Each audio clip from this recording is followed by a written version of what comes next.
Okay. So now in this part here we explain in previously we studied about the preparation of the glucose. Now here we have to learn the structure of the glucose. Simple structure of the glucose.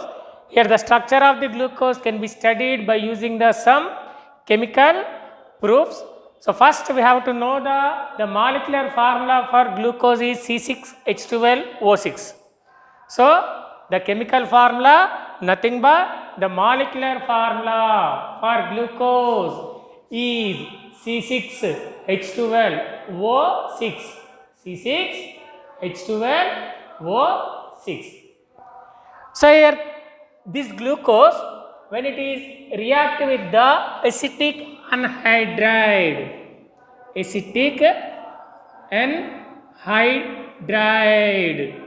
so when it is react with the acetic anhydride, it is the formula for acetic anhydride, that is the CH3CO taken to O. So when glucose is react with the acetic anhydride, it will be formed the glucose pentaacetate. Glucose pentaacetate. From this reaction, when glucose react with acetic anhydride, then it will be converted to the glucose pentaacetate.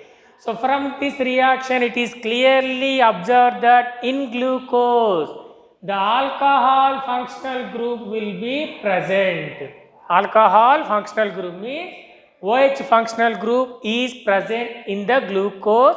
And how many alcohol functional groups are present in glucose means 5 alcohol functional groups are present in glucose, because it will be give the pentaacetate. Pentaacetate means 5 alcohol groups are present in the glucose. So this is the one of the proof for in alcohol group which are present in the glucose. And next another reaction is when the glucose is react with the hydroxyl amine, NH2OH, this is the hydroxyl amine. Glucose react with hydroxyl amine. Glucose react with hydroxyl amine, it form the oxides. It form the oxides. And when glucose is react with hydrogen cyanide, it form the cyanohydride. This is the structure of the cyanohydride.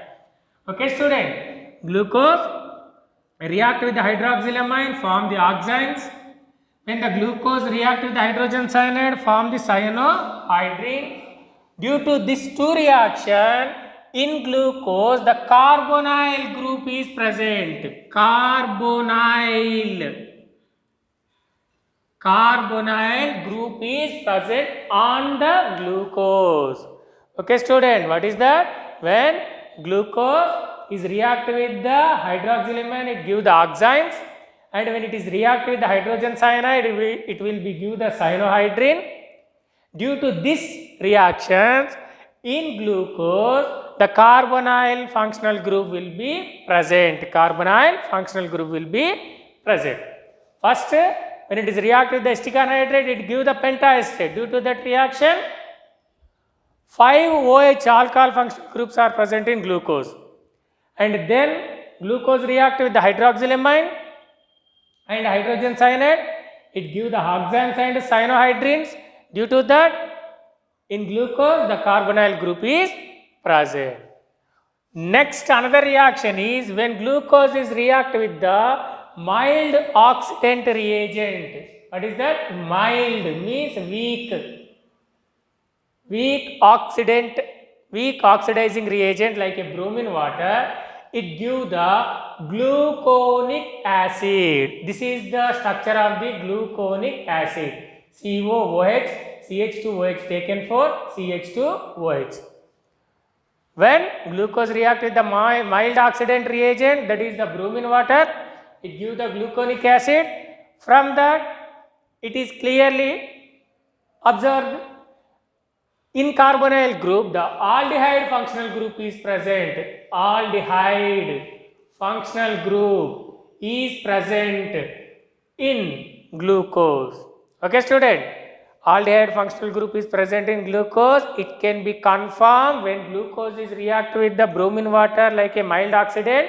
It gives the gluconic acid. From that reaction, it is clearly that in glucose, aldehyde carbonyl functional group will be present. Next, when the glucose is react with the strong oxidant, that is nitric acid, strong oxidizing agent nitric acid, it gives the shocoric acid, COOH, CH2OH taken for COOH. So it gives the shocoric acid. From that, it is clearly observed in glucose, the alcohols which is present in glucose, they are the primary alcoholic groups. They are the primary alcoholic groups.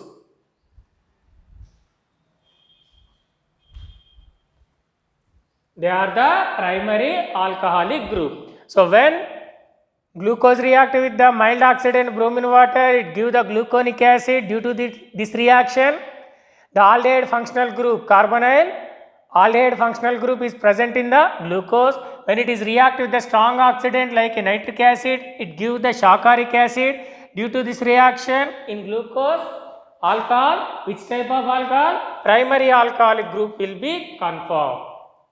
Similarly, when glucose is react with the reductant like a hydrogen iodide, it will be give the N-hexane. When it is react with the reductant hydrogen iodide, it give the N-hexane. When it give the N-hexane, it is clearly confirmed in the glucose, all 6 carbon atoms are arranged linearly.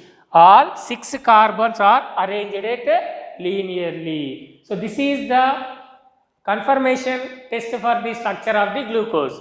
So generally glucose formula is the C6H12O6. When it is react with the acetic anhydride, it gives the pentaestate. From that reaction which will be confirmed in the glucose, 5 alcohol groups are present. And when glucose is react with the hydroxylamine and hydrogen cyanide, it gives the oximes and cyanohydrates. Due to this reaction, the carbonyl functional group is present in the glucose. On that carbonyl, aldehyde functional group will be confirmed when glucose is react with the mild oxidant like a bromine water, it gives the gluconic acid. From that reaction, aldehyde functional group will be confirmed. Similarly, when the glucose is react with the strong oxidant like a nitric acid, it gives the shocoric acid. From that reaction which will be confirmed in glucose, the alcohol functional group is primary alcoholic group will be confirmed. Similarly, when the glucose is react with the reducing agent like a hydrogen iodide, it gives the N-hexane. From that it is clearly confirmed in glucose all 6 carbon atoms are arranged linearly. So this is the confirmation test for the structure of the glucose. Finally, the Fischer projection form of the glucose structure is this one. So this is the first carbon, CHO, and this is the second carbon, HOH, and this is the third carbon, and this is the fourth carbon, and this is the fifth carbon, and this is the sixth carbon atom. So 1, 2, 3, 4, 5, 6. Okay, students. 1, 2, 3, 4, 5, 6, HOH, OH, H, HOH, HOH, CH2OH, terminal. First carbon is the aldehyde functional group. So this is the structure of the capital D glucose. Capital D glucose. It is the Fischer projection form or Fischer projection structure of the glucose. Okay.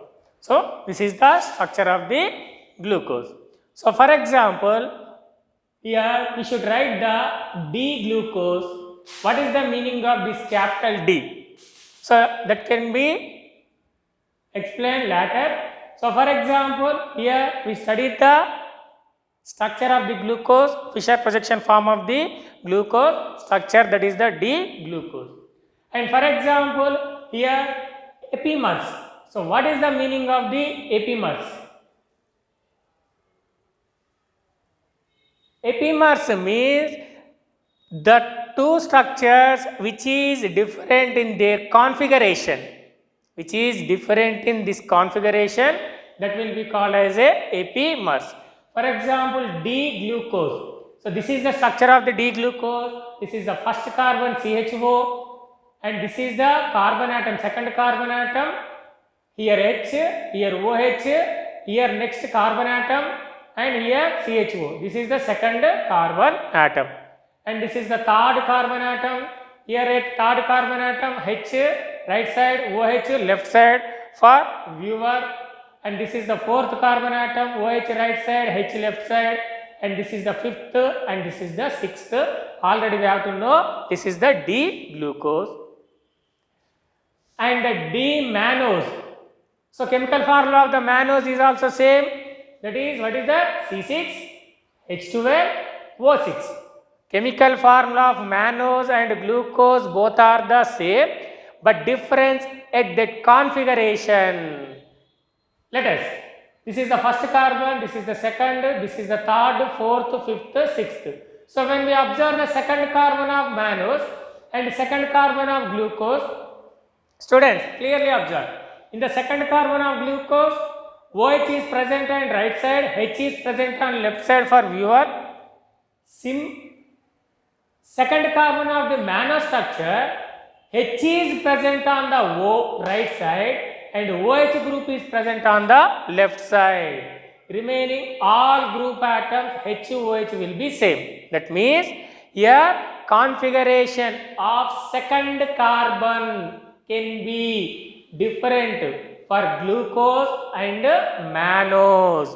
When configuration is different, that isomers will be called as epimers, the type of isomers which are different in their configuration, that is called as epimers. For example, glucose and D-mannose are C2 carbon epimers. C2 carbon epimers. Why? Because here we called C2 carbon epimers means here the configuration is different at second carbon atom. So it is called as a C2 carbon epimer. Similarly, another example, D-glucose. So this is the structure of the D-glucose, first carbon, second, third, fourth, fifth, sixth. First, second, third, fourth, fifth, sixth. This is already we have to know the D-glucose. Galactose. D-galactose, here the galactose formula is also same, C6H12O6. When we observe the galactose structure, this is the second carbon, this is the first carbon CHO, second carbon, third carbon, fourth carbon, fifth carbon, sixth carbon. Student clearly observe, here at which carbon the configuration will be different. First is the same, second carbon is also same, third carbon structure is also same, and the fourth carbon, students, fourth carbon, in D-glucose at fourth carbon, OH group is present on right side, H group is present on left side. When in D-galactose, H group is present on the right side, OH group is present on the left side, remaining will be same. So this is the galactose structure. So D-glucose, D-galactose will be called as a epimers because they are different in their configuration and difference the configuration at fourth carbon. So D-glucose, D-galactose will called as a C4 epimers. C4 epimers. Okay, student, clear? Epimers means nothing but they are different in the configuration. So they are called as a epimers. So C2 carbon is D-glucose, D-mannose, C2 carbon epimers, and D-glucose, D-galactose will called as a C4 carbon epimers. So this is the structure of the glucose and the meaning of the epimers, and the similarly structure of the D-mannose and D-galactose. Formula of the mannose and galactose will be same, only difference in their configuration.